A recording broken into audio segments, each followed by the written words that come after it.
What's up, everybody? Welcome back to, I guess, what's part two of the first episode, which is just basically brand recap, running over the last few years, running over mainly this year because it was a big roller coaster for us.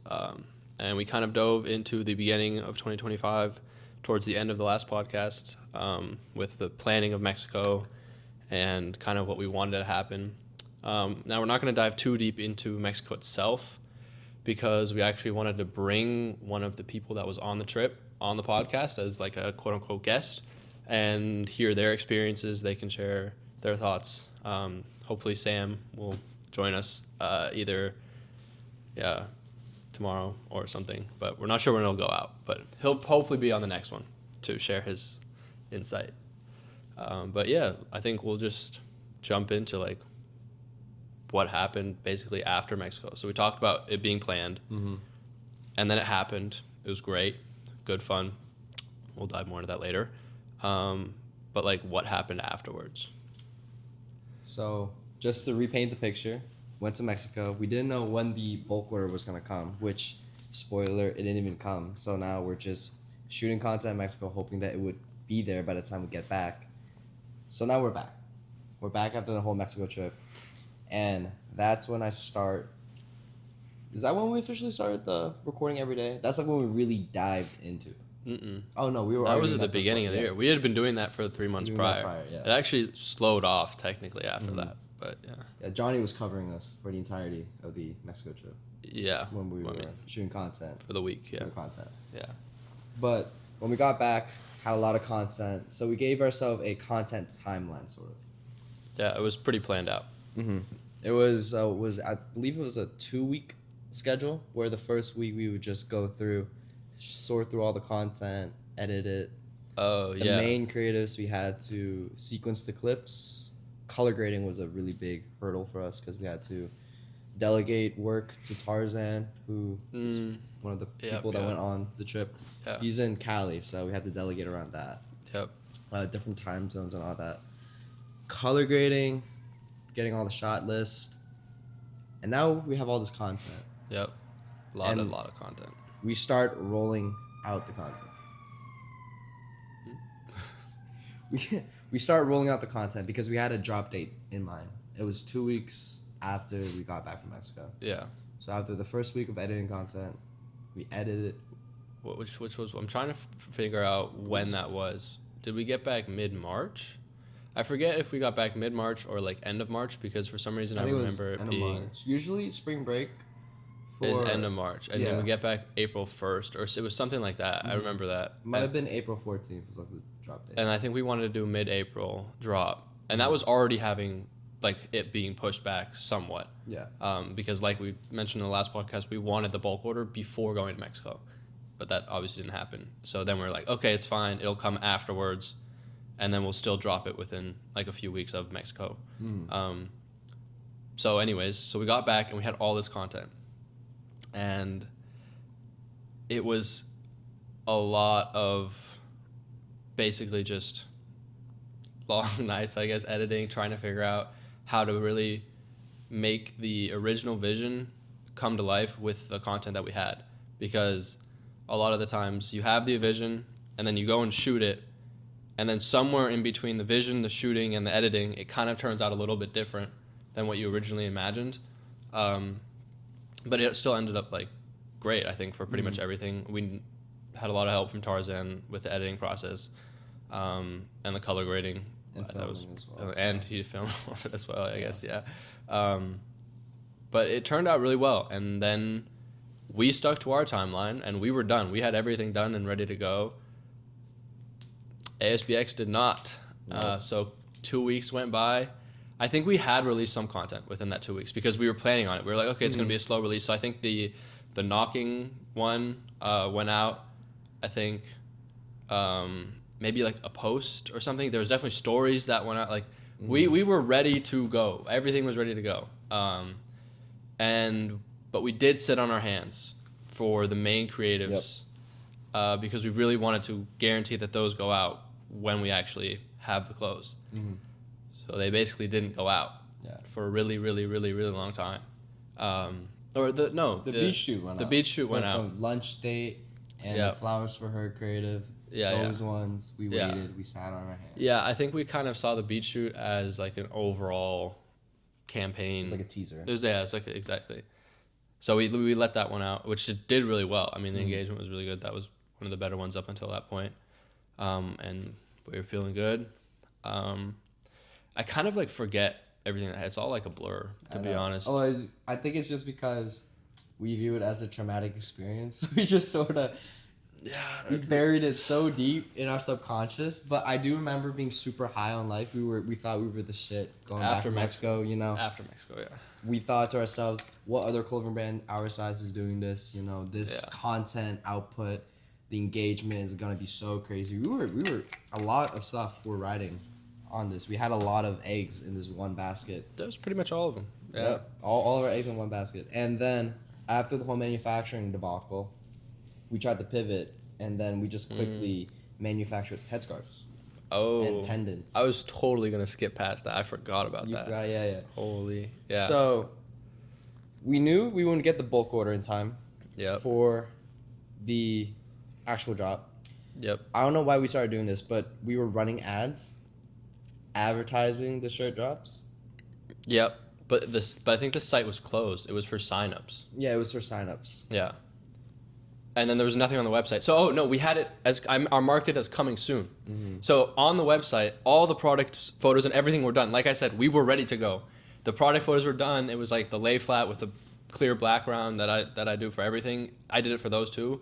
Those are ready to go. Like they're an archive product now, so that never ended up doing anything. But it looked as if it was ready to go, but then when they clicked on the product, it said coming soon. Mm-hmm. So we had people coming, we had the ads running. It looked like it was working well. Like people were clicking on the ads, going to the website. Obviously, there was nothing for them to buy, so that was the problem. We think we did get signups though. Like it did kind of work, but then we were like, "What the fuck do we do?" And you had ordered those scarf samples, and pendant samples, and I forget if that was sidebar real quick. I think we might have messed up the timeline. Yeah. I think the Philly Supercars was in between, like, Mexico and then the actual drop. Because I do remember having a creative with Sam and the Porsche, and that one was doing really well, and then we just replaced it with headscarves. Or we probably ran that afterwards, but that was probably afterwards. Yeah, the timeline here is definitely so blurry. But because we had the scarves in Mexico. We had the scarves in Mexico. We also had the pendants, and I think I had already ordered the bulk order for pendants, which was 25 pendants bulk order. Yeah. Because you had one and I had one. Because I ordered the sample off I ordered the sample off Etsy. I was like, oh, this is dope, and then we like green lighted it. I bought 25. Brano brought a few, gave you some. Yeah, he lost his first one.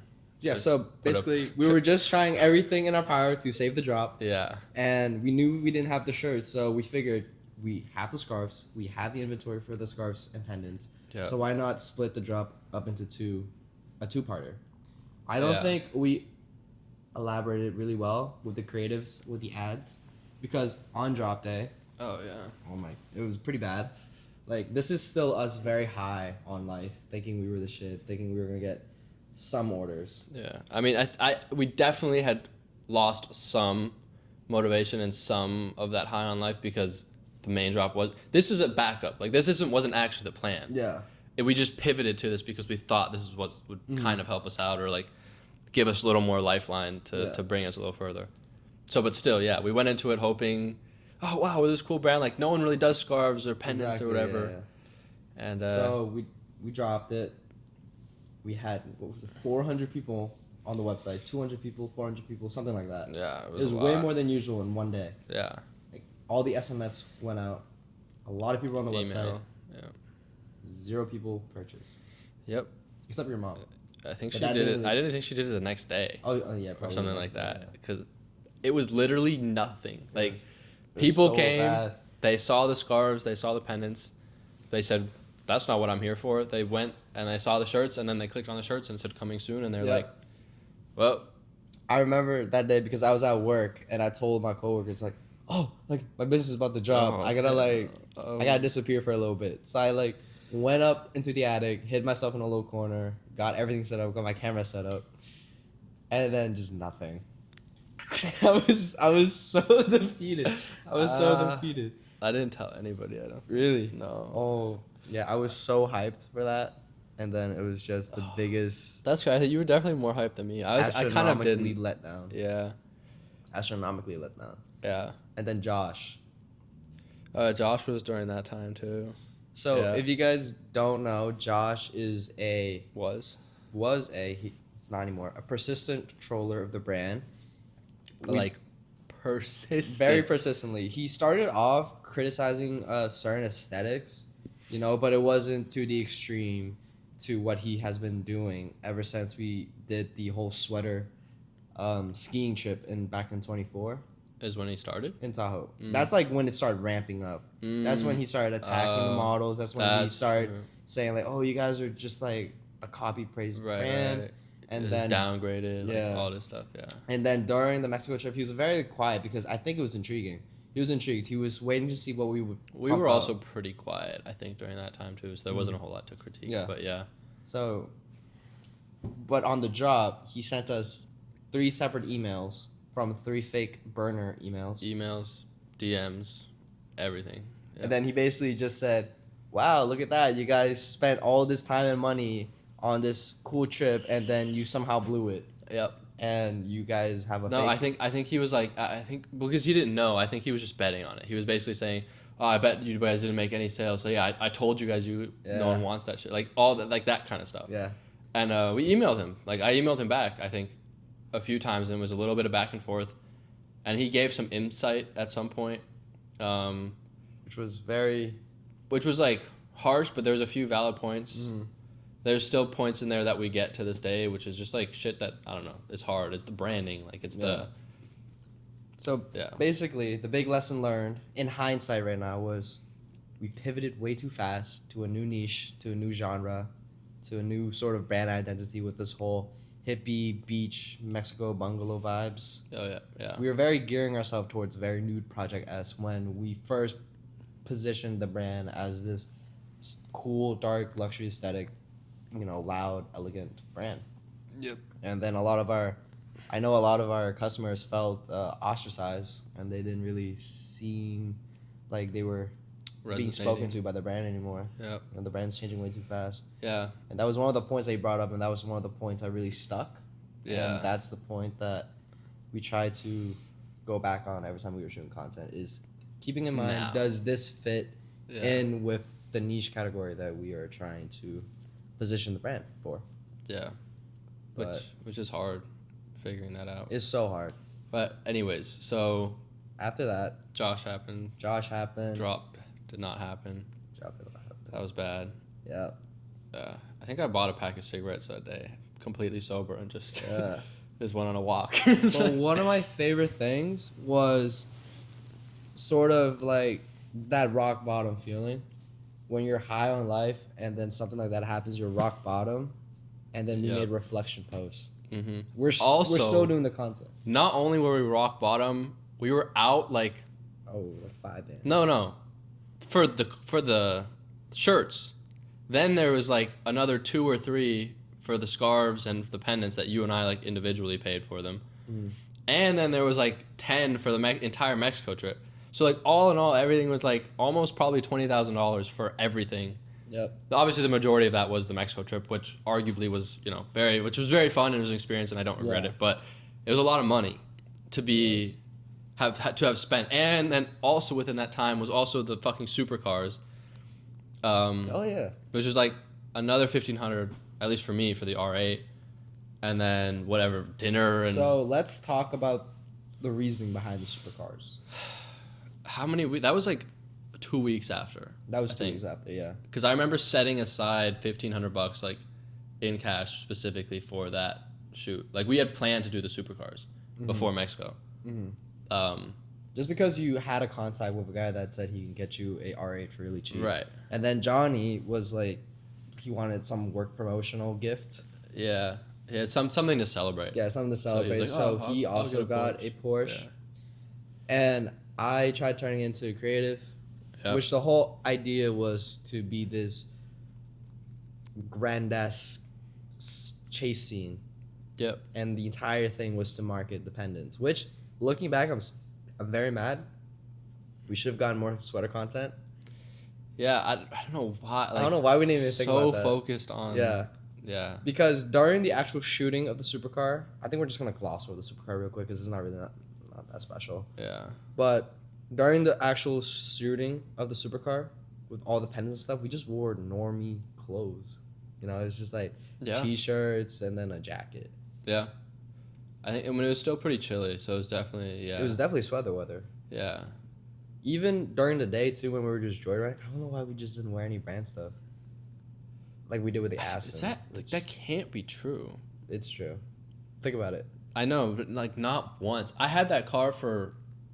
I personally had the R8, or it was in this. Well, it's a long story, but like, it popped. I popped the tire. I popped the tire on night one. Wasn't my fault. It was a pothole. I couldn't move. It was also really dark. Insert clip. All right, we gotta go right. Oh my fucking. Oh my. Yep. And so I had to get it paid to get it towed and then pay to get it replaced. But then I got it for an extra like 2 days basically, so that was goated. But I was definitely out. Not another 2 days worth of money. But regardless, so that happened. So then we only had the Porsche for basically day 2. Yeah. And that wasn't the plan. The plan was to have, because I had it for 3 days. I paid for 3 days. One day we had just the R8. Day 2 was R8 and Porsche. And then day 3 was also supposed to be R8 and Porsche, but we didn't have the R8. I'm not really sure what would have happened if we had the R8 during that time as well. Like maybe I'm not really could sure. have I more. think just more joyriding, more rollers around the city. Yeah, because that was the day with the Porsche when we went to breakfast with Sam and did a little bit of photo shoot with a shirt. Mm-hmm. So maybe, I don't know. I'm just like probably speculating here, but we might have had the bright idea to fucking bring a sweater if that came to mind.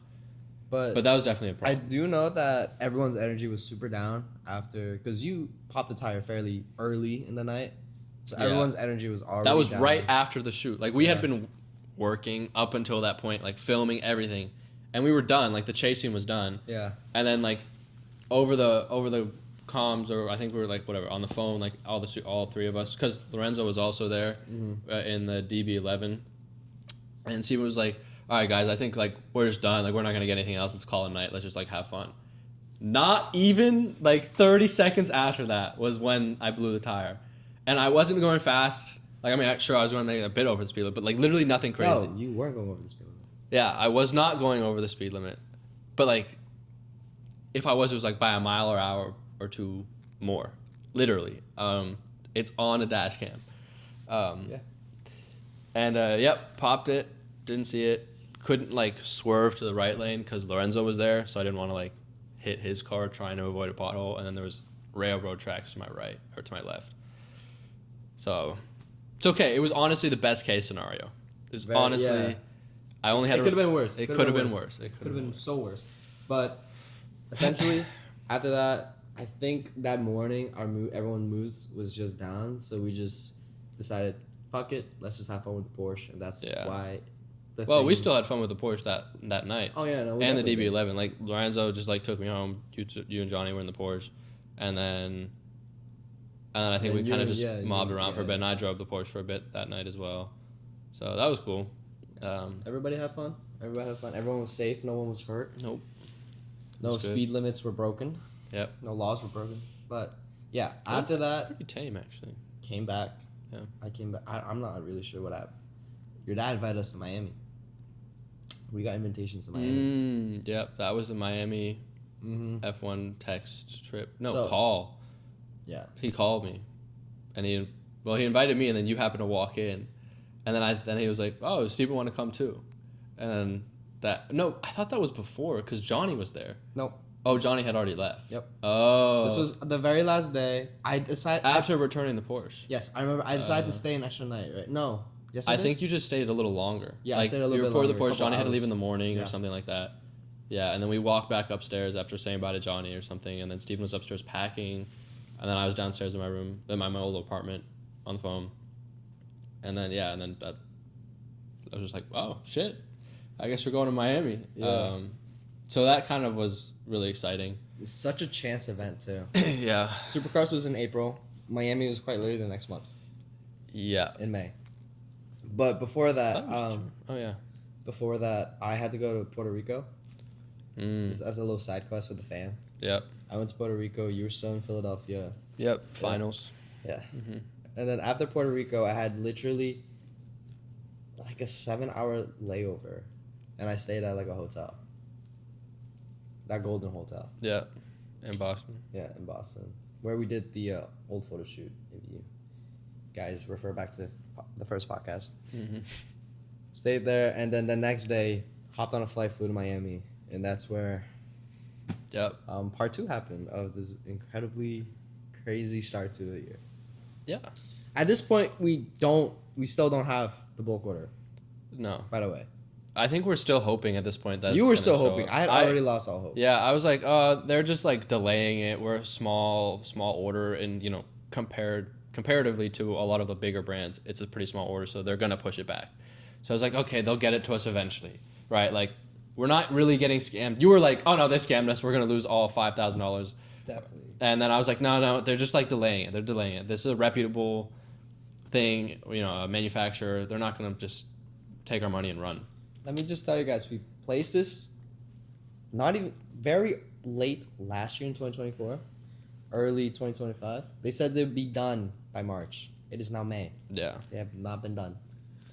Yeah. So. At this time it's May and they're still not done. Mm-hmm. Though, like, the one thing I will say is I think we did some iterations within those few months. I have to look back at what we paid for, my messages with him, and I'll pop up something on screen that says when we actually placed that final, like, paid for the second half to confirm it, because that's really when it kind of kicked in, I think. So it might be, although yes, we paid the first half in like January or whenever it was. You know what I think it was? We got rid of the house music shirt and then switched over to That was also the shirt. other thing. We had originally 3 designs: the flowers, the more love, and a house music doesn't judge you shirt. And then we switched the house music for this coconut one, which I got like one of those print shops over here, and I printed it on a blank, and we kind of liked it, so we swapped it out. And that was after Mexico. So technically, that's why it kind of gets a little like, okay, when do we actually start the timer for the bulk order? So that I'm going to look back, I'm going to put some dates on screen or something, I'll figure it out. And then you guys can decide if we're in the wrong or whatever. But anyway, so Miami happened. We still don't have a bulk order. It was definitely by that time we had already told them to switch out the shirts. So it had definitely been a month, but they had time to do all that. But we brought the shirts, and we still had plans of doing photos in Miami. In the fashion district. In the fashion district. Because we were like, might as well. I mean, we have shirts. Miami. Let's take some pictures. Yeah.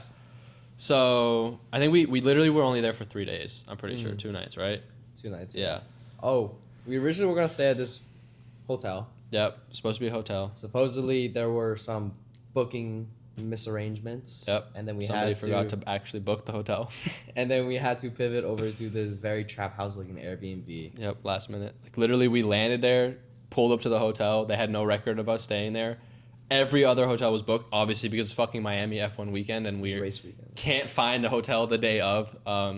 So luckily I found an Airbnb though, pretty cheap. So we booked that. Walking distance to the fashion district too. Yeah. It was, I believe it was in Wynwood. No, yeah, it was like Wynwood? No, it was like West Hollywood, something like that. It was a few blocks over from the fashion district. Yeah, which was really cool. Nice looking back, but. Did content there. You bought some very expensive jeans. Your first ever expensive pair of jeans. First ever designer jeans. Yep. Acne Studios. I remember I wore those. Yep. 24/7 for the next. Probably no, not even there, but like for the next few weeks, I wore them as much as I could. But we got a lot of really cool content just in the art district itself, and fashion district. Fashion district. Yeah. Just in the fashion district itself, and then. We did interviews too. Yeah, that was one of my favorite videos. We did video interviews of people walking by, asking them how they would pronounce the brand name. Yep. I had seen a other brand, Cernucci, do it, so I figured, it'd be cool if we did it too, because our brand is very hard to pronounce. Misleading, yeah, it can be, yeah. We've heard Merciae. Yeah.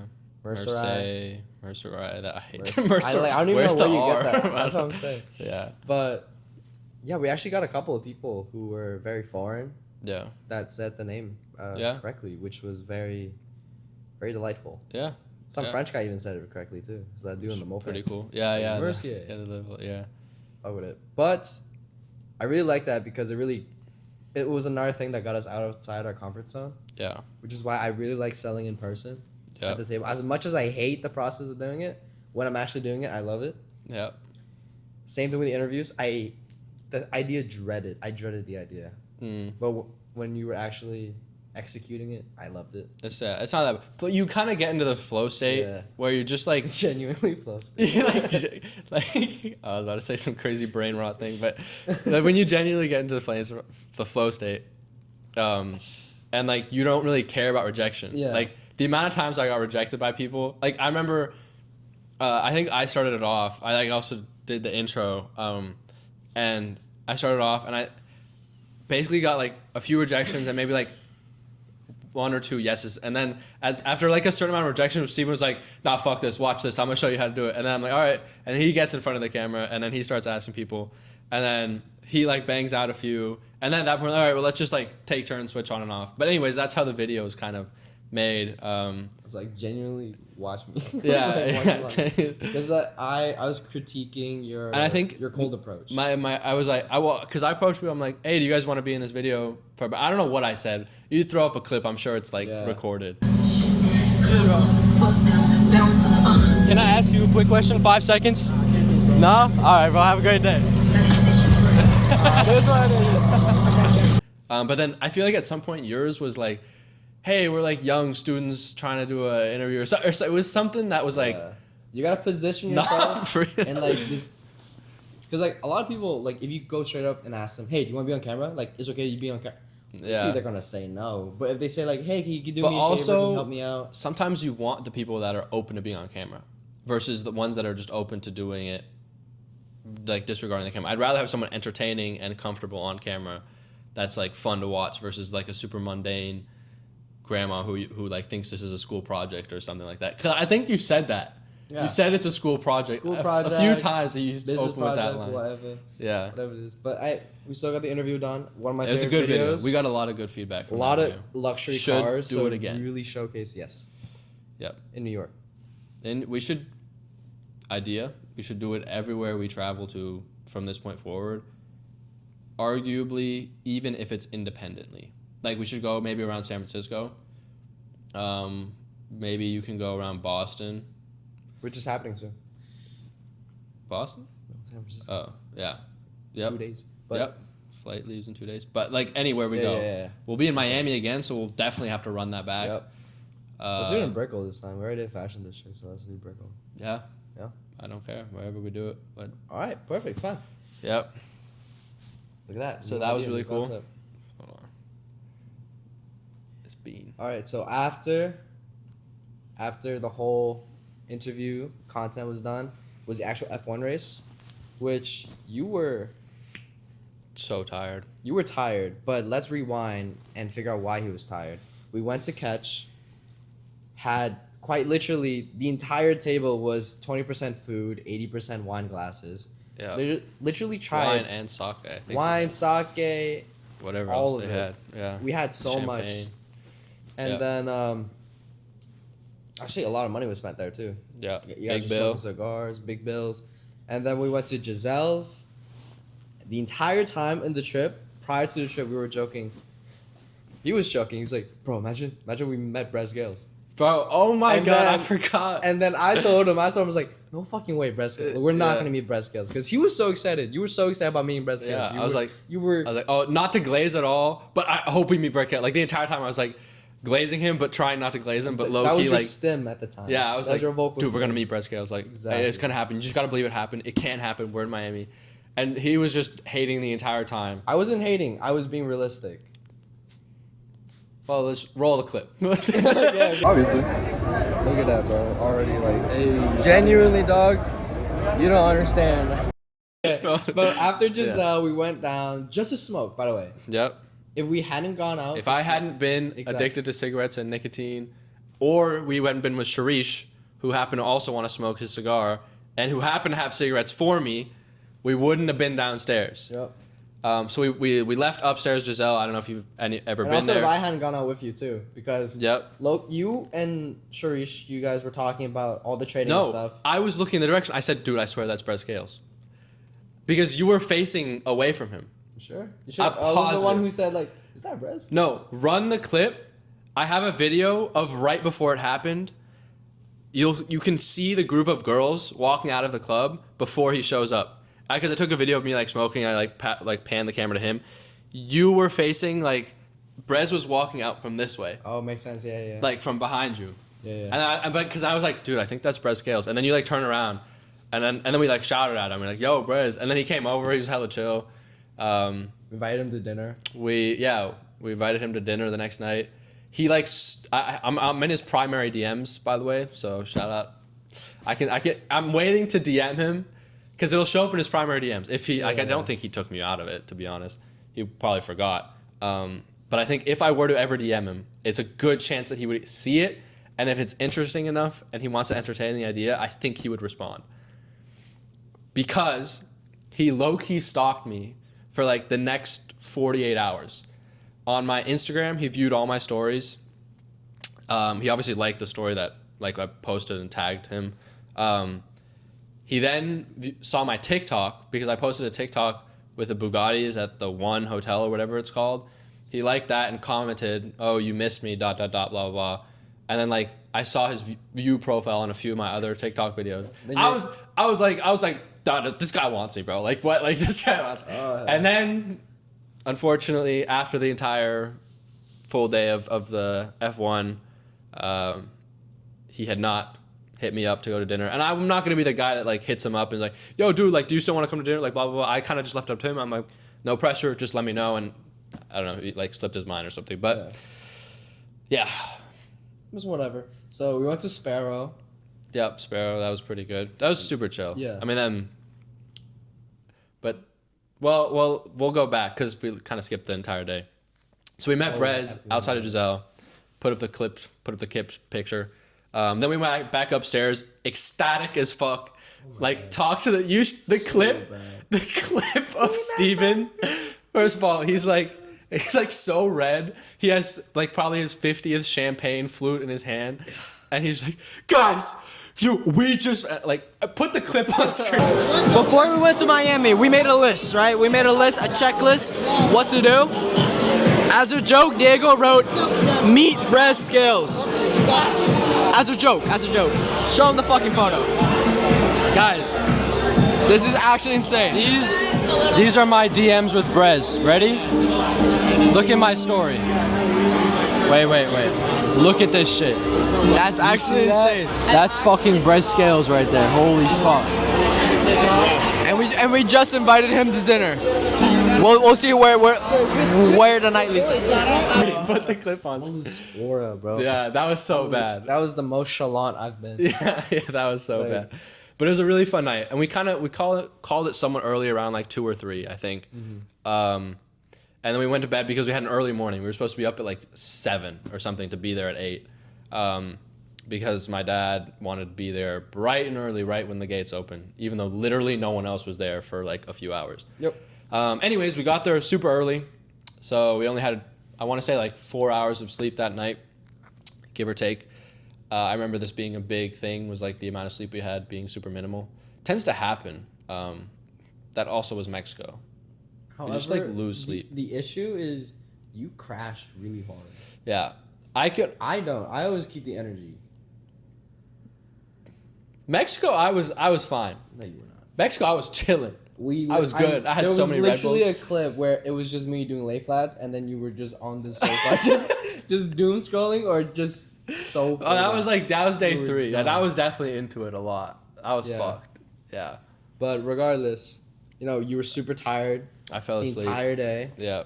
We met these 2 really fun girls. Yeah, you want to know how we met them? Guess why we met them. It was because of my tiredness that we met them. Because I had fallen asleep in like so at F1 with the tickets that we had, there you get access to this like private VIP bar and lounge and food and whatever. And I had fallen asleep on like this kind of long booth couch table, kind of hiding myself behind a table so like security wouldn't. Security came up to me, he's like, "Yo, you're good?" I'm like, "Yeah, I'm good. I'm just really tired." And then I fell back asleep. And then next thing I know, I'm wake up because this girl's like tapping my shoulder, and she's like, "Hey, can I use like their phone charger? I see you have a phone charger." I was like tired and out of it, so I like didn't really know. I was like, "What? No, yeah, whatever. I don't care." And then, anyways, then they like sat next to us, or me at first, because you were in the bathroom or something. And then next thing I know, like they're charging a table. Steven comes back, and then somehow they start having a conversation. I think at this point I'm still laying down. Yeah, you were still going. Yeah, well, he was like on the table having like actually being awake and talking to them, and then through that I eventually woke up, got to know them, then we kind of talked for a bit, and then we were like, what are we doing? Like, So, their names was Brittany and Seema. yeah. Brittany has a heavy Australian accent. Nope. Oh yeah. For some reason I got them mixed up. And Yeah. Seema has a thick Middle Lebanese. Eastern Lebanese accent. Yeah. And then we were just talking, and then we really hit it off. And so we exchanged Instagrams. And then, so after F1, and then after Sparrow, we were thinking, oh, what are we going to do? So we hit them up. We were like, Was that yo, how it worked? I thought we planned it before. we might have I planned have it no idea before. what happened. Regardless, to be completely honest. we hit them up, asked them if they wanted to pop out, and then we met up at 12 at Giselle's. Yep, at Giselle. Yeah. That was a really fun night. That was really We had good. already popped a couple of bottles of Dom. So anyway, so we got in, and my dad and other friends decided to go down to the club, but we're like, okay, well, but we're meeting our friends up here, so they left, and so then it was just Steven and I, with a bottle of Dom that we already opened up, and we sat at this table, and then Seema, Brittany, and their friend Chantal, I don't know, comes in. So there was the five of us. We got a bunch of more drinks, got another bottle of Dom, popped that shit, took flicks. Shit was fire. Put up some pictures, and then like I don't know, 2 hours later, we decided we like, let's get active. Like, what are we doing? Still standing around here, which arguably may or may not have been a good decision because we basically spent like the next 3 hours roaming the streets of Miami trying to get into places. With Carlos. With Carlos, Our shout out Carlos, private driver. for the weekend. Oh, we were stuck on that bridge. Yeah, If you guys know anything about Brickell, it has this drawbridge that you need to cross. However, there's a lot of yachts, so the drawbridge has to go up. We were stuck on the other side of the drawbridge for I like do not remember that. an hour. We literally got out and pissed in the bush. I do not remember. Do you not remember that? I do Dude, not. we were remember stuck for such a being long stuck. time, and then we really had to go. So we just like hopped out the car and then just went. Oh yeah. Okay, the reason I don't remember, okay, we weren't on the bridge. We were like right before the bridge, Yeah, yeah. stuck in traffic. Yeah. I didn't That say we do were on remember. the bridge. I said we were Yeah, on the yeah, other yeah. side. You're right. No, you're right. I do remember that. There's a Lambo right next to us or something. I think. Yeah. Yeah, that was pretty cool. Yep, and pissed in the median, like the middle divider. That was pretty funny. Then partied in the Uber while we're going to all these different places. Yeah. Then we just ended up at some shit bar. Yeah, Dive bar. it was like a little dive bar with pool table. Yeah. And hookah. At that time it was like 3. It was 3. It was late. It was so late. And you just had to get a hookah. And we were just trying to keep the party going. People were falling asleep. Yep. Chantal left early. Yep. Shout out the naps that I took out during the day because that kept me going for the night. I was going. So that was good.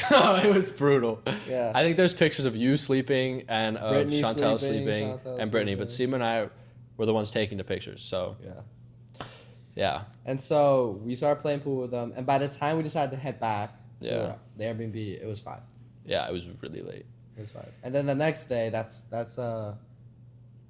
because our flight left evening, I believe. I think it was afternoon. It wasn't quite evening. Okay, so like late afternoon. Yeah, like late-ish 2, afternoon. 3-ish. Yeah. So we decided to use that grace period before we had to fly Yep. to Do go some photos. to South Beach, Miami, and take a lot of flicks in different hotels. Yep. So I believe we took pics in the one hotel, pop up some pictures. Yep. Those pictures came out really fire. Yeah, those are good. The one hotel, and then we went over to, I believe, the Harry Winston Hotel.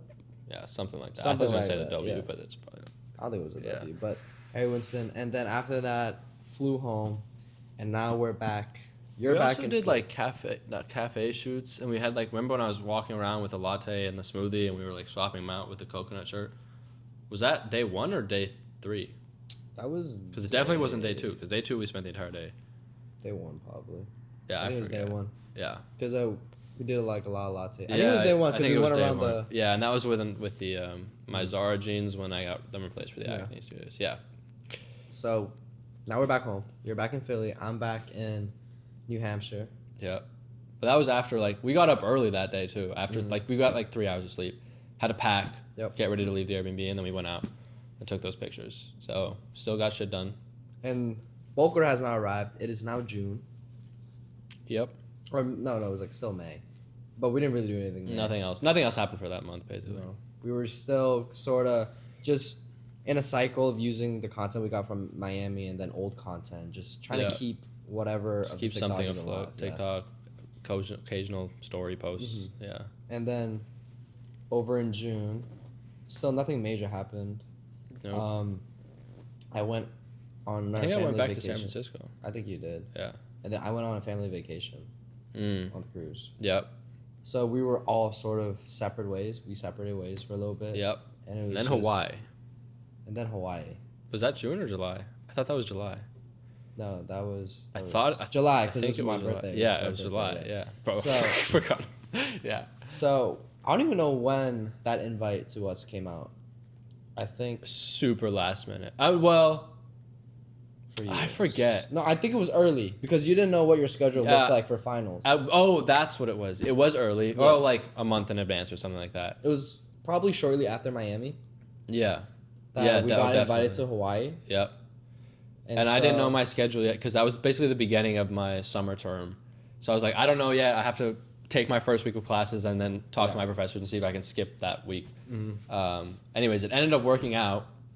So it was a green flag, and if it was a green flag for me, it was a green flag for Steven. But you were coming back from something? I was coming back Because from you my came cruise. back, you came like not a day late, but it was like a few hours after. Like your flight landed. Yeah, because of the cruise. Later that night. There was a Yeah, tiny yeah. bit of overlap between Yeah. because I had to stay in Florida for a little bit. Yeah. So there was a little bit of overlap. I feel like I'm like thinking about this right now. Like no one really cares about Yeah, no. personal shit. But whatever. Yeah. But But anyways, so stay yeah. in Florida a little bit, and then I caught like a flight to join your vacation a little bit Yeah. later. Yeah. Like a day late. Yeah, something like that. So we met up. We had dinner. Very awkward Yeah. because there was some beefing. There was a lot of new faces A lot of new faces. Well, no, it wasn't that. for me. We were all chill. Oh, no, maybe for you, I guess. It was the fact that like prior to Steven arriving, there was a lot of beefing and a lot of tension in the group. It just I don't know the day, I guess travel day, and people weren't whatever. And we were all fairly new to each other, so there was that too. But yeah, then it kind of like simmered down. We had a nice dinner. That was a good All dinner. right, let me put a pin in this because now I'm looking back. Right. We didn't really do anything content wise. It was more or less just lifestyle wise. Hawaii. So we celebrated my birthday, got drunk, had fun, and now after Hawaii because we didn't do like Well, I was gonna dive deeper into Hawaii, but I guess that's like a personal story. So because the we don't have to original talk because too the much original about it. idea was to vlog, but when we got there, the energy was so sour. Then you're like, Yeah, I was like, vlogging, we're bro. not doing that. I'm- Well, then I'm that's what I was not gonna vlogging. say is because like we were talking about it, and then everyone ended up leaving dinner, but we stayed and like had a few drinks at the bar, and I think after that it was kind of just downhill. Like the next day, plus we had like shit planned. Oh, I think it was because you didn't have that good of an expectation because it was a quote unquote family trip, Yeah, and yeah. There was a lot of like events planned for the family, which I mean would have still been good, but yeah, I don't know. It didn't quite work out, which we probably could have prevented and done a little better. But also, I think at that time, because this was July, we're like, what are we taking pictures of these damn shirts for anymore? Like, it's Yeah. not even spring, summer. You know what I mean? like I think- every other brand had already ran their thing. yeah, it seemed several pointless. months ago. Yeah, So it just yeah. we were So at this we- point. I think you were giving up on the bulk order too because Yeah. AXBX said that. Hey, by the way, we're going on vacation. Right. Yeah. Yep. There you go. So it Yep. was radio silent from them for I believe the entire month of July. Yeah. so we had no idea whether or not it was being made. Yep. And I do believe sometime in June, when before June, before my cruise was like towards the end of June, so mid June, they hit us up and they were like, "Hey, can we get the measurements for the shirts again?" Meaning they hadn't already cut it. Right. They hadn't started production. You're right. Yeah. So Yeah, I remember I had to resend everything. Yeah. it was. I had already lost hope. You had already lost hope after they Yeah. asked that question. So Yeah, fast forward July to after Hawaii. That's when we didn't really do anything for September. Well, you moved in. Oh, right. August I moved in. Yeah. And in my mind, that was the turning point of my not only my personal life but the brand too. Yep, big Because change. I told myself when I moved in, it was locked in. It was. It was locked in. It was. It was locked Emphasis on was. That's okay. 2026. in. But to be fair, we're more locked in than what we were prior to me moving in. Yeah, I mean, we still had a bunch of shit done. Like, life has only been up since then. Yeah. Yeah.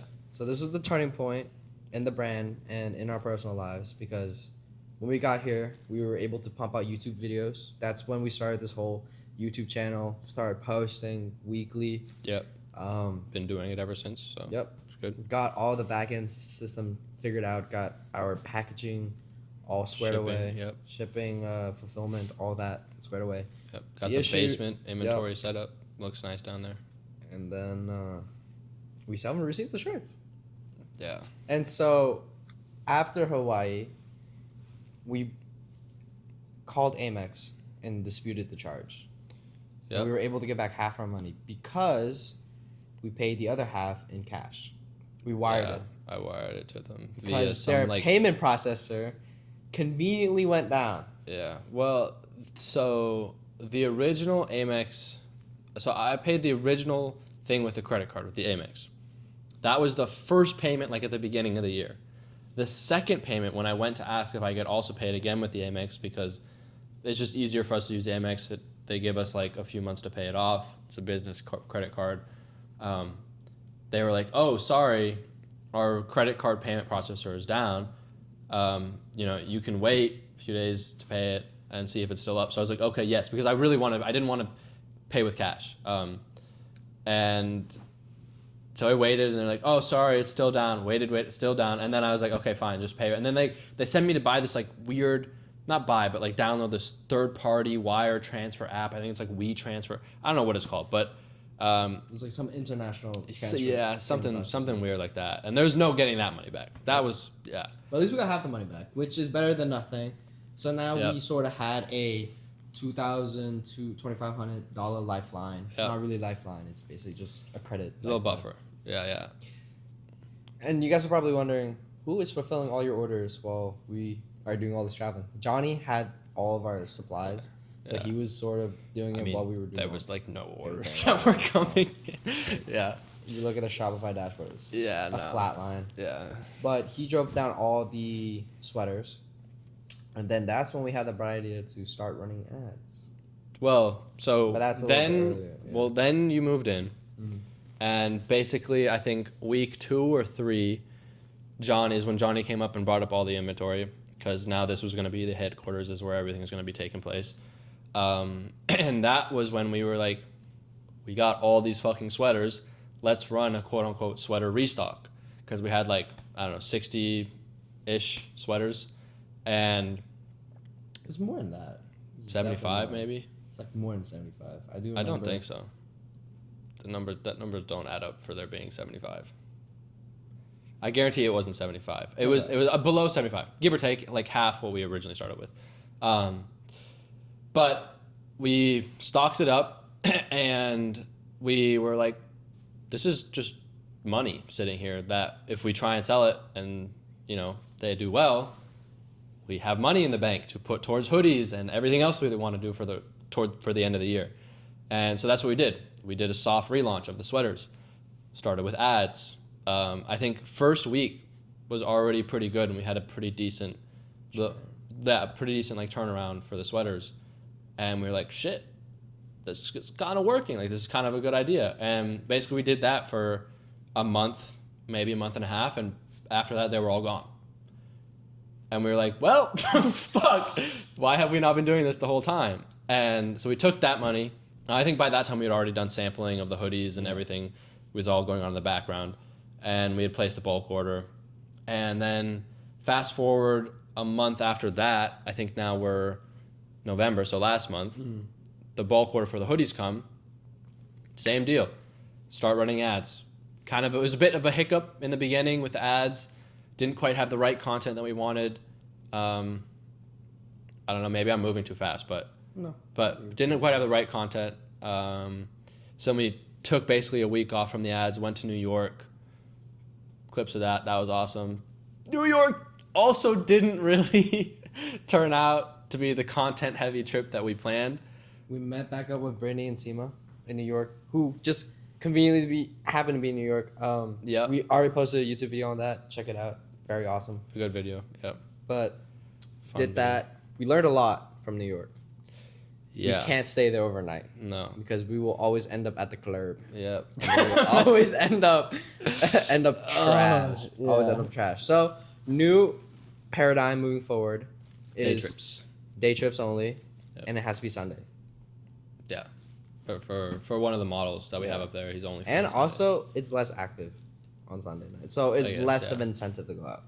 That's true. Yeah. What are you going out on Sunday night? Exactly. Sunday morning? Exactly. Yeah. Not many people are going out on Sunday night.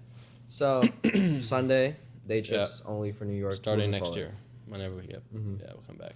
But did a little bit of content with a hoodie. It was a little bit. I mean, one of them is an ad. Like it's just me just standing there. Like, Didn't really turn out that much. I mean, what I mean by it didn't really turn out into the content-heavy trip that we had planned was originally our plan was to do a lot of group work. So we had contacted a bunch of people prior with hopes of, not with hopes, with plans of trying to get something together with a group for that Saturday, the day 2 that we were there, at least with one group. And then Sunday morning was going to be with at least second one guy, if not his friends as well.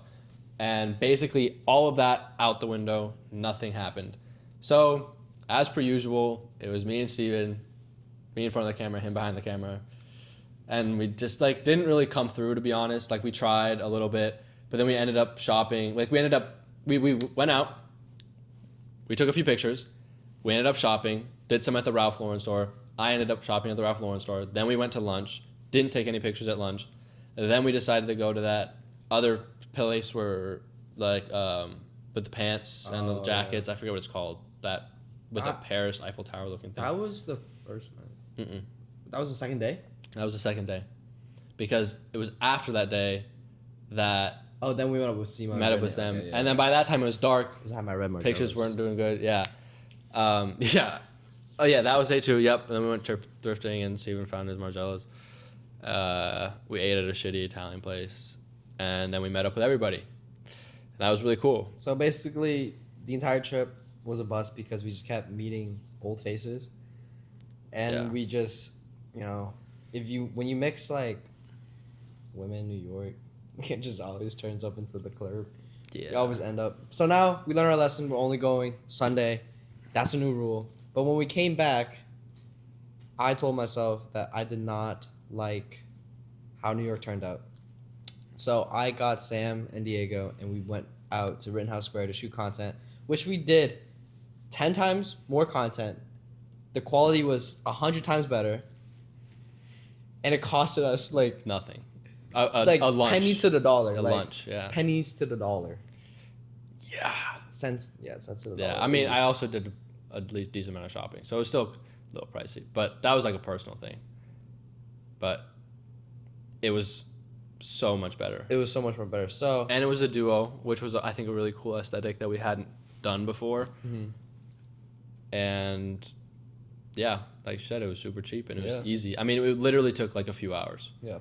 And so after that, we cycled out the content with the ads, which wasn't converting at the time because I was doing too much of the editorial ads, the very professional looking Yeah, the first round of ads magazines, were the magazine ads. cover ads. Yeah. Nobody liked it. Nope. We found out that a lot of our audience preferred the more candid, more Yeah. sort of spur of the moment photos. Yeah. Well, not even that. I also think a lot of it, I basically the same format I used for the winning sweater ads, which was just literally the logo and a really small text, and like super aesthetic, super subtle, but you can still read it. You know what it's Yeah. about. You know it's an ad, and then boom, there's the piece of clothing. Like I basically just copy and pasted that to the creatives that we shot here in Philly, the one video or two in New York, and then that lay flat. Yeah. And those ended up being the ones that did well, especially the lay flat. So that's where we found our stride with the lay flats. And we're trying to capitalize on that, and will continue to try to capitalize on that moving forward. But yeah. But Black Friday's rolling around. The holidays are kicking up. Thanksgiving's happening. Oh yeah. And then that's when we pushed out the new wave of content. Yeah. And bro, just ding. Well, ding, it was so the Black Friday ads were the same as the ads that were out the week prior, but just revamped to have like a Black Friday CTA. So like we had already confirmed that they were converting well, and that's when we kind of like decided to do a quick switch. Like, hey, Black Friday's coming around. Like, should we do a discount for a week? You know, that's coming up. And so that we did revamp the entire website, discounts. Everything was discounted. Hoodies were 20%, sweaters 20%, shirts 25%, all the way up to 50% on the hats. And yep, ran the ads, and that entire week, which was Thanksgiving break, so neither of us were here. I was in California, you were in New Hampshire. No one was here to fulfill orders. So there was also a thing on the website that said all orders will be shipped December 1st, which ended up being a major pain in my ass. I'll talk into that a little bit, but like you said, while I was home, it was like ding, ding, ding. Like it was just a nice, very nice constant flow every single day of orders. Basically until Cyber Monday, which was when I shipped out all the orders. So I got back like a few days before him. So I got back on Sunday or Saturday night actually. And then I spent all of Sunday and basically all of Monday because of a lot of logistical issues, which we could talk about right now as well. While I was here packing orders on Sunday, I was like, oh, it's all going to be fine and dandy. I have all of Sunday to pack them and then all of Monday to ship them, which is super easy. I'll just make multiple runs to the post office and whatnot. That was not the case. Come Sunday, I find that we only had 8 poly mailers and not enough stickers for every package. I also didn't know how to print on the thermal printer with my computer because it's connected to Stevens. But I ended up working around that, and I found like an online manual on how to connect it and download some it's like weirdly complicated. I don't know why it has to be. I don't know why they can't just do Can I make a Bluetooth. It comment? should piss me off. Can I make a comment just because I'm realizing it, like right now. In the first podcast, we made like a whole big thing about not looking at the camera. Oh. I feel like I'm talking to them. That's why. Yeah, I mean, it makes sense. Yeah, I don't know why. Yeah, but anyways, feels more of like a storytelling to people. Yeah. Makes sense. But yeah, so there's a lot of logistical problems, which we now know to think ahead and to not have be a problem moving forward. Which just means being prepared. So now we have a bunch of fucking poly mailers, a bunch of stickers, and we should be prepared for anything moving forward. But the overarching theme is start the year really shitty. Didn't really think we were going to beat last year's revenue goal. Ended up beating last year's revenue goal in just 2.5 months. Yeah. And the only reason why we aren't doing more is inventory issues. Yeah. We ran out of our popular sizes, which were mediums and smalls. Yep, And we're just and- left with literally 3 to 5 larges per style. Well, 3 to 5 larges of the... The black hoodie and the hoodie. sweaters. Yeah, the sweaters, yeah. Oh, yeah, I guess that you're right. You're talking Yeah. about the sweaters, too. Yeah, I was really talking about the hoodies. Like, if we had ordered... I wonder what it would have been like if we had ordered 100 of the Country Life No First Class and done, like, another single product drop. It would have been risky because the entire mindset... No, as to I why- don't regret Yeah, it, but yeah. I'm asking what you think it would have been like. I think, in hindsight, obviously, we probably would have done more. Maybe, yeah. Yeah, that's just what I think. Yeah. We would have done. Like, way much we had more. good reasoning, though, as to why We didn't do it. we didn't do it and why we did 50-50. Because we had big, bold, and then super simple. Yeah. It It was just testing on the market, which we developed a new was a good test. It system. was good. Yeah, it was a good It was test. a good test. But now we know a different approach that we're going to implement the next time we drop blanks, Yeah. especially for hoodies. Yeah, yeah. Another success selling a product with just the brand name, Mm-hmm. which I've always been so wary of, is because our first winner was literally a shirt that says "Let's Kiss in Paris." Minimal branding besides the chest and then the tag. Yeah. The sweater was quite literally a home run hit Yeah. because the brand was very aesthetically Yeah. positioned in the back. Yeah. Now this one was a much more minimalistic take, which I was super scared that it wouldn't sell. Which one? The Country first Life? class. Oh yeah. Yeah, Country Life. Yeah. Country Life. Yeah. Minimal as in. As in, it wasn't positioned. There was like no artistic take on it. It was literally just like a statement. It's like a text. Yeah. Which arguably, no one's translating. Like, Yeah. it's kind of like I mean, there's a little bit of a take on the Acne Studios. Like, I don't know what it's called. It says like Like Stockholm. Yeah, Stockholm, but it's on the back. So it's kind of that text Yeah. layer pattern. It's that 3-tier text. A lot of brands have done it. M Studio have done it. So Yeah. I saw it and I thought to myself, I could probably think of a really good. But it was a good little design for it. thicker, like Yeah. distress. The distressing and wash like on it kind of came out pretty well. Plus the little metal tags that we put on the hoodies. I think it all kind of just tied together to be like a really good hoodie. I actually kind of like the hoodie. Yeah, You see me wearing it a lot. Yeah. I gravitate towards it a lot. I would hope so. Yeah, I'm not. Yeah, but like for me with the sweater, I don't really gravitate towards the sweater. I just don't remember the last time I've worn this one. Yeah. I mean, But I also think mine's like washed too, so it's tight, but whatever. But apparently it is in high demand right now. A lot of people are DMing us, asking us to restock Yep. it. So we will restock it in the near future. Yeah. We also found out that Black Friday is such a big deal for clothing brands and that we really need to position ourselves in a really good way. So I think moving forward, next year we do a really big restock Yep. or maybe even Or a new drop. a new or drop something. too. With a restock, obviously. We need to restock all the popular items Yeah. and then just run a massive campaign. Yeah. And I think throughout the entire year leading up to Black Friday, what we should be doing is we should be restocking on what works, but also testing on what could work, Yeah. and then looking at all of the components and data Yeah. a couple months before Black Friday. I think So it's know also really important to have sold out of certain pieces with like let's say like the speed. yeah, like it within takes. enough time to give it like to give people the FOMO and the scarcity between when it sells out and Black Friday, because they know like, oh, they're probably gonna restock or they're whatever, blah blah blah. Like let's say that we have the sweaters and we drop them in, I don't know, August or something, and they sell out by October. Instead of restocking them immediately, let's wait and say, okay, on Black Friday we are gonna restock all colorways of the sweater, whatever it ends up being, however whatever we do. Not to dive too deep into like, the specifics, and then it's like, but it's gonna come out discounted. On top of the restock of the sweaters, it's also gonna be this brand new whatever, you know what I mean? And that kind of like builds a lot of hype, and it comes out discounted out the gate, which also means you can like mark it up as like a product that's selling for more, and then discount it a bigger amount. You know what I mean? Little pro tip. It's just Yeah, it's because just how you need to scale. Yeah. Speaking of which, Black Friday margins were 0. 0. Breaking even. 0%. Like 20% is a big discount to give, and we still eat costs on the shipping. Yeah.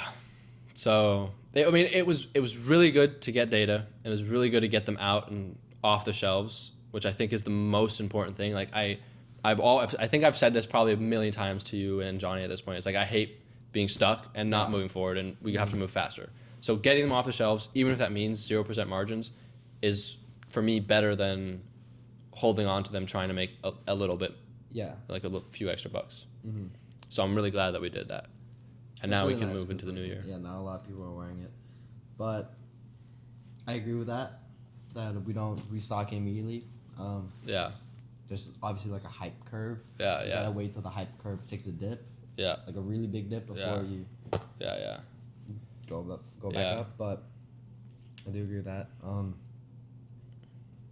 So we'll just test. I mean, maybe we restock this hoodie for next Black Friday. I'm gonna be quite frank with you. I don't plan on restocking this hoodie. No? I think we could do so much better on design. It is Yeah. it's a I mean, solid design. We can definitely do like a take maybe on it, because you have to think about it, like it is still quote unquote winning product. Like there's no point in discarding that, either that style or that like dark with like just Yeah. text. You know, like we should definitely still do something on that.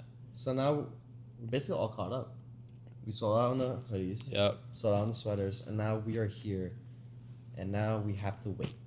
We have the Well, we new don't. hoodie. Well, we do have to wait. We have the new hoodie. They are ready though. We have the new hoodie Yeah. right now. Yep. Pop up the photo of them in the factory that Bean sent me. Yep. They don't show the design, so that's They okay have to the pop hoodie that right up. now. Yeah. We're going to San Francisco in 2 days, Yep. which we will do Vlog. a big content shoot. Yep. Be very resourceful, like the resourceful entrepreneurs we are. Take photos of that. Have a content plan scheduled for January of next year, in which we drop the hoodie and then sell out, Yep. which I'm quite confident we will. The only reason why we have to wait right now is one, because of travels and holidays, and two, our manufacturer takes a really long break, 2 weeks ish. But that really Yeah. puts a what was it? A wrench in the gears. A little bit, like arguably. Well, I mean, they're done right now. So the hoodies are done right now, but I'm telling them to hold off on shipping it to us because we won't be here Yep. for the next 3 weeks, They basically. will most definitely get stolen. If They will be sitting on the porch, like in Philly. multiple huge boxes will be sitting on the porch In Philly. in Philadelphia, which is not great. We've already had packages stolen. Yep. Let's not. So no shade to Philly, but definitely not a place you want to leave packages on Nope. your porch Nope. for too long. So we're gonna wait to have them ship them out till January 1st, so that I can guarantee that I will be back because I'll be back on the 3rd. I think you two or something just died. Oh, you. But moving forward, we'll have more bespoke, unique pieces. I am planning to release some long sleeve polos next year. We want to move into denim. I have a really cool design. We have a really cool sort of idea for a design elements, two design elements for the denim hoodie, Nope, denim pants. denim pants, Yep. and then a new idea for releasing minimal blank hoodies in the future and how we could position our product to be better than what the market's currently offering. So yeah, a lot of big plans. We also learned to be more frugal with content shooting. Yep. So You don't have to spend a lot don't of have money, to spend an arm and a leg for big content which shooting. we have done multiple times this year. Yep. And we had plans of doing it again in January. We were kind of going to do like a chateau vibe. Don't think we should do that. I don't think we should do that. Wait, when was that? Remember with the Oh, yeah, resort yeah, and the yeah. cabin? Yeah. And the G-Wagon. We had all these plans. We just kind of have these very Crazy. crazy elaborate plans. aspirational plans that are not in the budget realistically. Like we could squeeze and make it happen, but would it really be worth it? No. Like that money's better elsewhere. So we're gonna stick to the basics, stick to what we know. Like you said, try and do it, More frugally. Use what we have at our Yeah. disposal. We have Philly. We have New York. yeah. Then worst comes to it, it's just backpack boy and model. Yep. So, yeah. So I think we should transition over to the question aspect of it. So the reflection. So I do have a question for you, Diego. Oh boy, I don't have any questions for you. Oh no, it's okay. You can think like real fast. But I've always been so curious because it's very rare that I meet a person who loves the brand as much as the creator, obviously. You know, it's Yeah. very rare to find someone else so like-minded, both in aesthetic, work ethic, and just overall vision, shares the same goals and share their same love for the brand. Yeah. So I had a question. There were many points throughout the entire year from 2024 to right now where I wanted to give up. Mm-hmm. But you have always been go, go, go, Mm-hmm. Like this year? Or Yeah. all the time? all the time. Okay. I can't even recall having a conversation with you where you were considering leaving. Yeah. Johnny and I have had conversation of Johnny and I potentially, Yeah. maybe we just like take a break. Yeah. Johnny, more or less. Uh, Given your background, your past businesses where you sort of did just take a step away, what about this specific endeavor made you stay as long as you did? It's a pretty loaded question. okay. What about Merciae makes me So like optimistic. not want to give up? Yeah. I mean,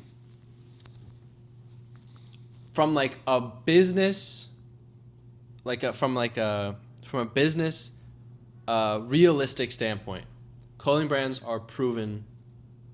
Is like a proven industry, as long as you put your head down and you keep working. So like, from something that's like, oh, I'm not going to take risk and do this like tech startup or something like that I don't have no idea. I don't know about AI. I don't know about tech. I'm doing something that's proven. So there's that, which is like, if you do it long enough and if you do it right and you learn and you actually change things, and you take time to pivot, you take time to analyze, your mistakes, and you take feedback, and then you actually change things and grow. There's like, I mean, the fashion industry is fucked because it's so oversaturated. There's so many different brands out there. You have to be the top 0.0001% to actually make it. But it's not that hard if you keep going and you keep coming up with new creative ideas and you keep coming out with nice pieces and you basically stick to your values. So from a risk business standpoint, I don't see a lot of risk. Like, we're not dumping tens of thousands of dollars into it and losing money and bleeding like crazy, right? Obviously, not like rich off of it yet, but Yeah. so there's that. And then I think there's also like, well, before I get into that, there's also, I think, maybe a comfortability aspect to it where it's like, okay, we already have this thing going.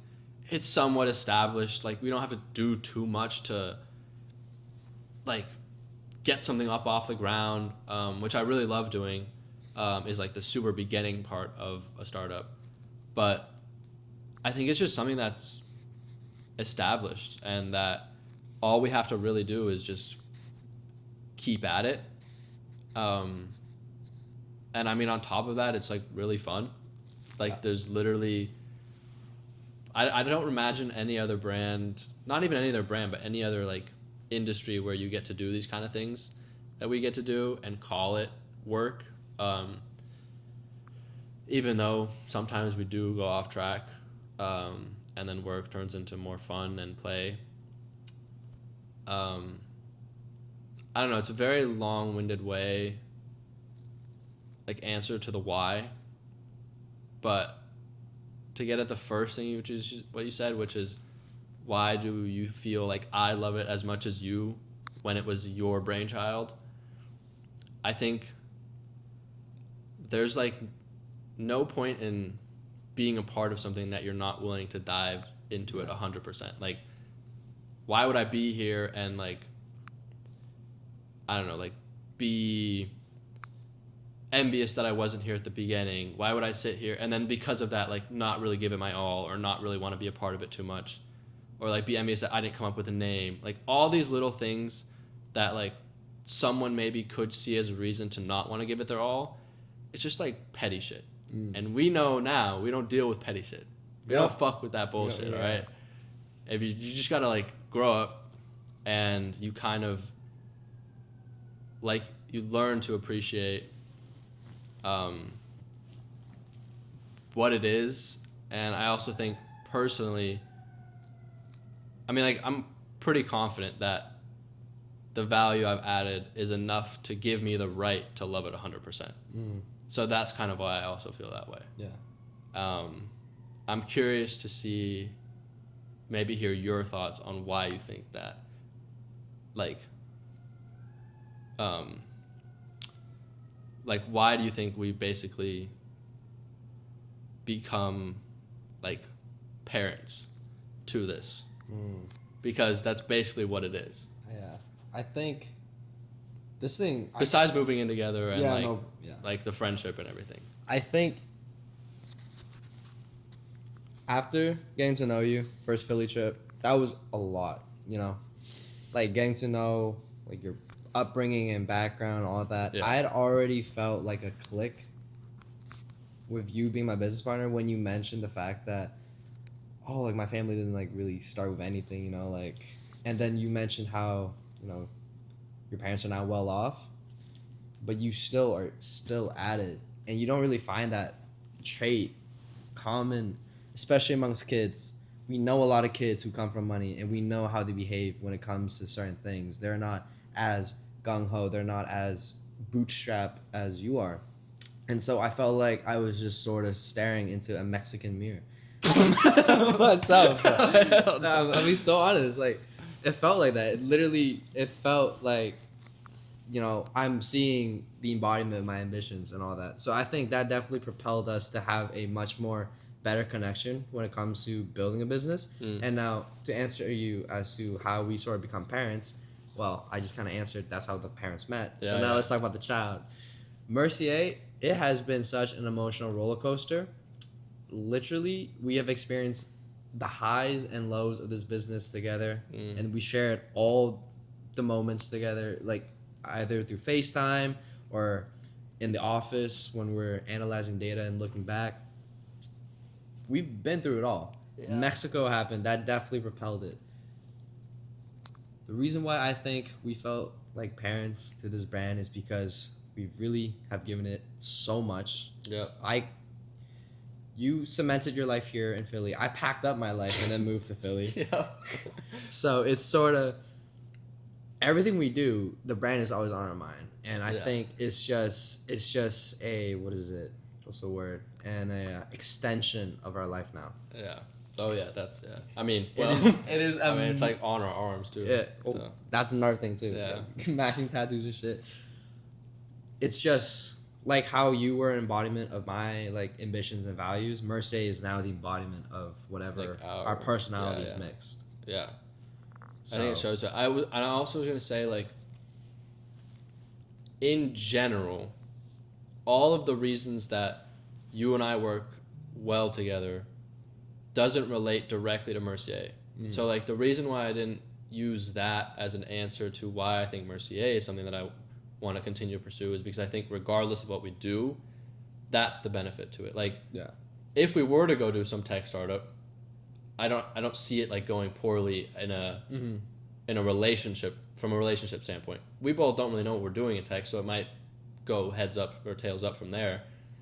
But from knowing that we can work together on something and not like fuck up too bad is like good enough to know that, as well as having a strong business model and working within a strong industry, that if you have those two things and a good partner, that there's no point in giving up. Like, there's literally, it doesn't make any sense. Like, the only reason to give up would be some detrimental fucking thing that happens, or it's 10 years and we still have under 1,000 followers. Yeah, that's it. So that's like the criteria here, because I think at the end of the day, like, neither of us, or like, maybe I can't speak for you, but I think neither of us expect this to be, oh, like, I'm gonna graduate college in a year and a half and live off of Merciae. Like, no, that's just not happening. You know, like, other things are going on that I hope to use to actually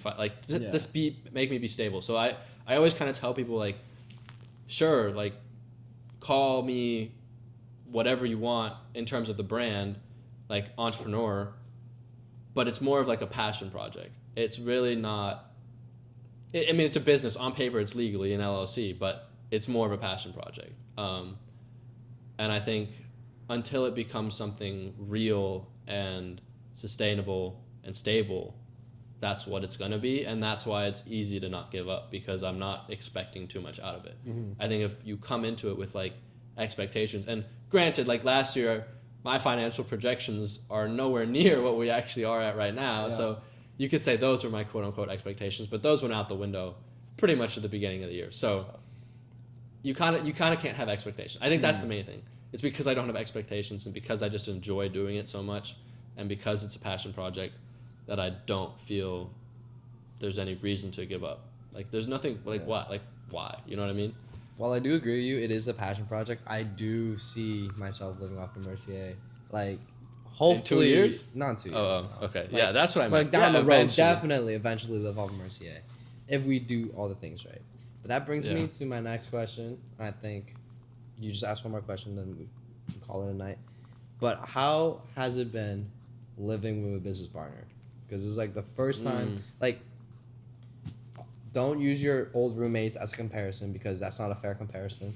Yeah, But, like, very different people. Just in general, how has it been since my moving in August?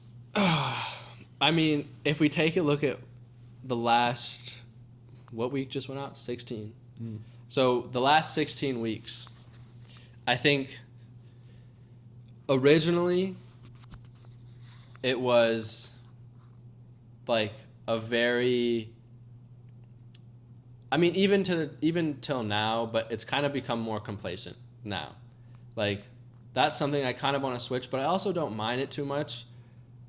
I could go off on a really long tangent here about like what actually happened, but overall, I think it's really good. Like, I don't think there's too many downsides. I think as somebody who likes personal space and independent time, it's not like we're crammed together in like a studio apartment, or like we don't have our own lives aside from Mercier. There's things, you know, like even on a very basic level, like me going to class, like, and then you're home alone working, right? Like, that is already like time where we have away from each other, so that when we spend a lot of time together, there's little friction. Like, there's little to no friction, pretty much 24/7, because we know how to kind of like live independently, like live together independently, if that makes sense. Yeah.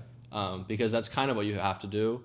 I think, like, maybe me personally, like, I like I don't like to live alone. Like, I like to have somebody there, but I also like to know that I can like fuck off and not have to worry about like being needed. So that's why like a friendship is good. Yeah. More than like a relationship. Yeah. Personally. And then We're supposed to spell any fucking rumors. I'm talking to you. My parents have definitely thought that there was some sort of romantic allegations, bro. allegations. No. Especially after the tattoo thing. Yeah. That ramped up. Yeah, that was pretty bad. But yeah. But then also the business partner thing adds like an extra layer of maturity and like professionalism that you have to have, right? Like we're not speaking in brain rot terms 24/7, like people who just have that type of relationship. Like, there are times when you have to lock in and when you have to be, you know, proper, I guess. So like, I prefer that a lot of the time. Which is such a cool trait to have, is this ability to switch. Yeah. Because one moment we'll be joking about a meme, and then literally the next second we'll lock in on a design, we'll lock in on a new idea. Which is also really cool to have that in one person. Like, that's why I also think it works well. Because it's not like I have to live with a business partner, but then all my like friends that drink and go out with don't live with me, and I have to go externally meet them. It's like, we work together, and we also, like, every time we go out, we're always together too. So like, we do everything together, and that makes it also super easy, I think, because there's no like separate lives that we're living besides. Although that kind of negates the point that I said earlier, that we have our separate you have lives. your academic But like, we life. have our separate like goals and aspirations, aside from the brand, which is really important, I think. But I think overall it's been it's pretty easy. It's hard to describe in one word, like one sentence, like the dynamic that we have. Yeah. It's like business partner, best friend, literally like brother at this point. Yeah. So it's like even twin. Asian mirror. fucking Asian bullshit. mirror, Mexican mirror. Mexican mirror. But like, is crazy. this is like, I don't know, it's like two halves of like a person. Yeah. Of the same person, and that same person being Mercier, I guess. Yeah. But Which is why it makes it easy. which why it makes sense. But, I was gonna say something else. No, but it makes it super easy. I was gonna say, so like, there was the beginning where I think it was, like you said, super locked. Like, And obviously, super, makes sense because that was like the high. that was like the high, was moving in. we're gonna lock, like, the most locked in ever. Like, we were checking phone screen times, like, competing. Like, Steven had a series. I don't know what happened to that. Oh, that real fast. If we do that now, Yeah, it's real not looking fast. too good. Yeah, no. But in the beginning, like, he had a series on his personal TikTok, which was like daily check-in or whatever on, like, Yeah. screen time. And we would compete to see who has less screen time on, like, the bad apps, right? It was, like, to that extent. Yeah. Which was really cool. But I will say, I think we, like, exhausted Yeah. that side of ourselves. So like the honeymoon phase, but like it's the locked in. Yeah, phase. it's exactly. It's like the honeymoon. Yeah, that's a really Like good way a of putting it. relationship. Because, like, that doesn't last forever. So I think maybe moving forward, like, it's basically been on, like, a downtrend of locked in. I don't think I've gotten up from this couch since I woke up. So that's not Which, great. to be fair, there's a lot of factors you gotta consider. Traveling, holidays, the fact that we can't Yeah. realistically do anything. Yeah, like, there's a at lot of this things that point break besides up. like design. Yeah. Which we're still like pretty at it. You know, we meet the deadlines that we make. Yeah. We get the shit that we want done. Yeah. So in terms of sort of accomplishing goal wise, we're still hitting the mark every time, if Yeah. not earlier. Yeah.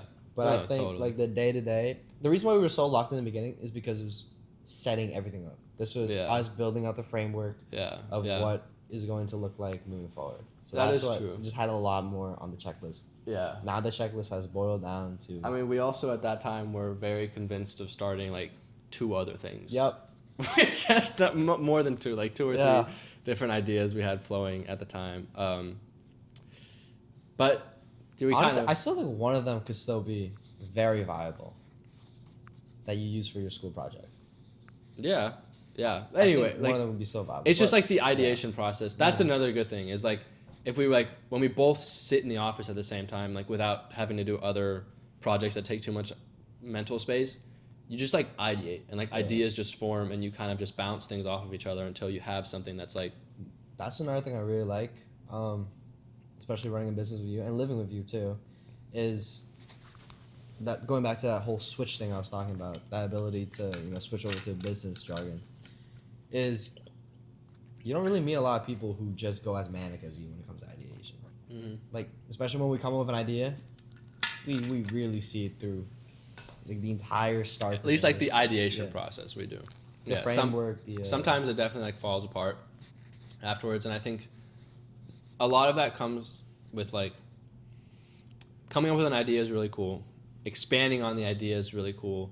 That's kind of where most people give up, and then you kind of have okay, let's build some sort of a framework. Let's see what it'll look like realistically if we were to do this, and then that's where basically everyone else gives up, which we fall into that category at least for the ideas we've had, just because.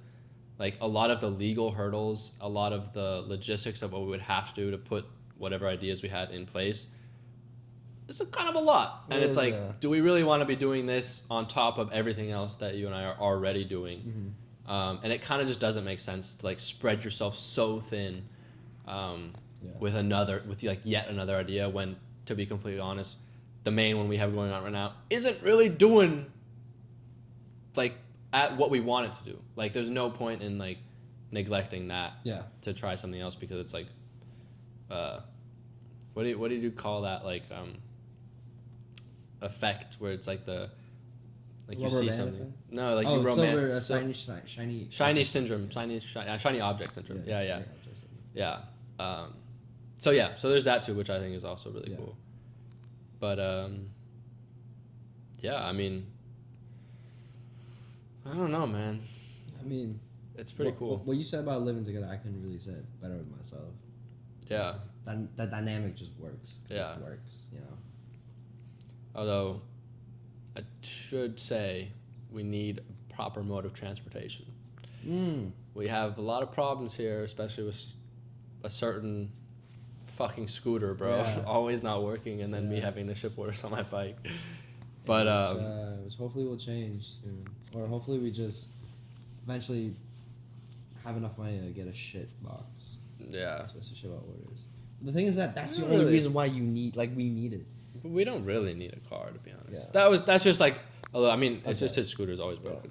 That was really the main point there. But yeah, I would say if you had to look back at the year, because this main like 2-segment podcast was looking back at the year. If you had to look back at the year, and you had to change,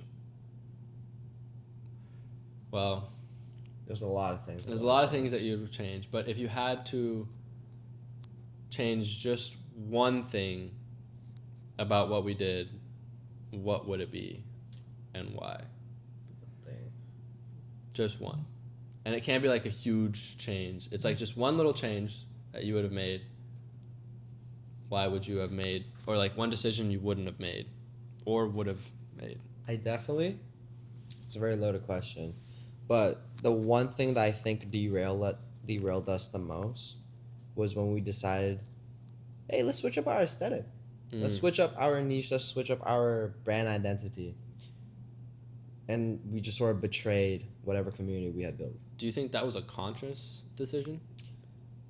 Because I feel like it was just circumstantial. It was circumstantial and very much environmental. Because that was when we were really, really researching the industry that we were in. And then we just sort of fell into this sort of very niche content that was on our feed. Yeah.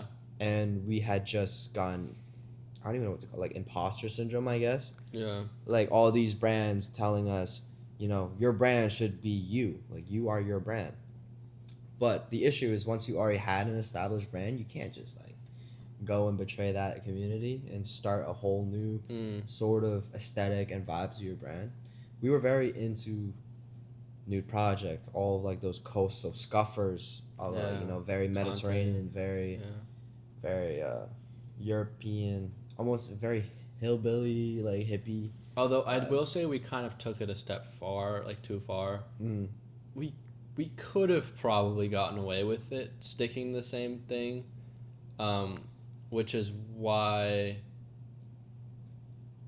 I would say like the one thing I would change is like, I don't know how to say it in a very short sentence, but like our time management when it comes to the projects that we had. So like take Mexico for example. Even though we took so much content and we did a really good job overall, think about the yacht. Right? Like we had a yacht for 4 hours at Mexico.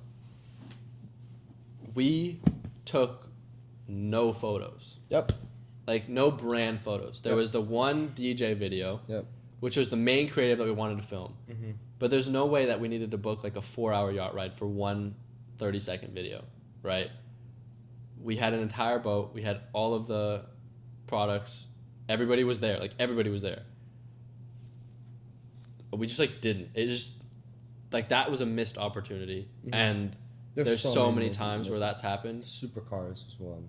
So like around the villa was around. Exactly. So like I don't know how I would phrase that, but like taking advantage of the situation and not letting fun take over or like the spur of the moment fun take over too much. Like you should still do it, but like try and integrate it somehow into the content.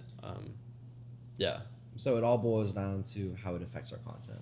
Essentially, because with my implication, if we hadn't changed our aesthetic, we probably would have shot the content a little bit differently.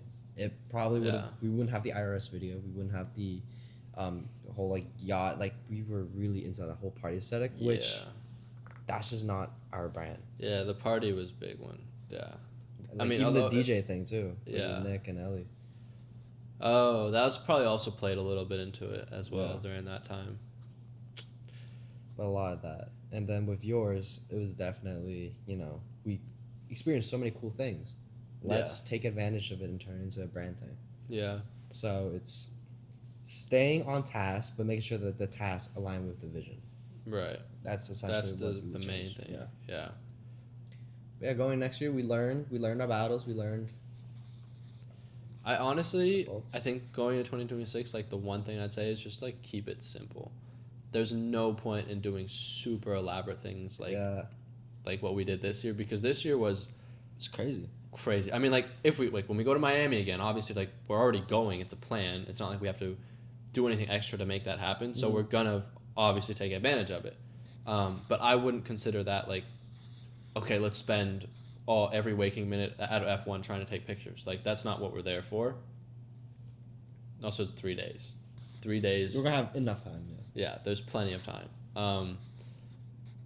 But I don't think we should go out of our way to do something like that. Like, if it happens to be on our path and we happen to be able to take content there, take advantage of it, but let's not, like, force something. Like, Mexico was forced. The supercars were forced. New York was forced. Like, just not do that. Just take it easy. Let's do nice around here photo shoots, hotel lobbies, stick to the aesthetic. If we end up traveling to, like, a tropical area, try and maybe do it at night or in the evening. We can still do it during the day. Like, it just has to be simple, like I said. You know, yeah, it like can't be super clean, elaborate, like clean. Yeah. Clean, effortless, tasteful. Yeah. I think we kind of are on the same page about what we're gonna do. Now it just comes down to the clothes. So basically, yeah, that's what's next. Is just like figuring out what we're gonna. I mean, like I said, we're gonna do more bespoke, more unique pieces like the long sleeve polo, maybe a button up shirt, denim, jacket, definitely. Yeah, hopefully. Although we've been told that we should stay to shirts and hoodies. Yeah. You can't really grow your catalog with just shirts and hoodies. It's just you gotta grow your catalog. Yeah. As a brand. We're gonna test a few things. Yep. Over the next month or two, and then see kind of where that puts us, and then we will make an educated decision after that, not a reckless decision based off of wants. An educated decision, and we'll see where we stand. Yep. Hopefully good. Yeah, but all right. That was basically all of 2023, 2024, and 2025. You guys are now all caught up with the entire brand history, our personal lives as well, and how that has changed. But yeah, this is basically Merciae in probably what will be a 4-hour video. Not including Sam. We haven't even talked about Mexico yet. Yeah. So yeah, that'll probably be like an hour and a half. Is it? This was an hour and a half. No, this was almost 2 hours. Yeah. I finished at 8. Yeah, almost 2 hours. Yeah. Holy And cow. Sam's gonna come. Sam's come on. We'll see where that conversation goes. But that'll be mostly about Mexico and his experience with the brand, because obviously he still does stuff for us to this day. So that'll be exciting. It's a good year. Well, it was a good year for learning. It was a good year for fun. It was too. also Fuck it, bro. really, really, really fun year. Yeah, a lot of partying. So we will see what next year brings. We will see. As always, guys, with love from Merciae. Peace out.